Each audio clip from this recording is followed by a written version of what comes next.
से छोड़लियौ हम तोरा बन गेले रंडी। जब से छोड़लियौ हम तोरा बन गेले रंडी। 500 में दई छही घरबे में खुलले मंडी। जब से छोड़लियौ हम तोरा बन गेले रंडी। जब से छोड़लियौ हम तोरा बन गेले रंडी।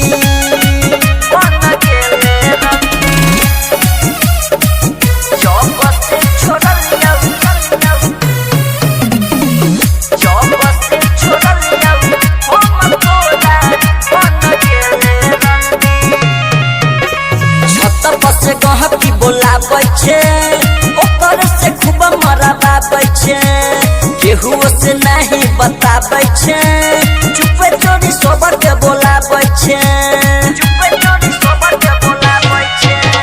छत पर से गहकी पटाबै छे ओकर से खूब मराबै छे। केहू से ना तू बताबै छे चुपे चोरी घर में बोलाबै छे। हमारा बुझात रहौ छे तू त बड़ घमंडी। जब से छोड़लियौ हम तोरा बन गेले रंडी। जब से छोड़लियौ हम तोरा बन गेले रंडी।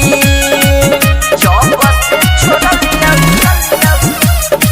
हम तोरा बन गेले रंडी।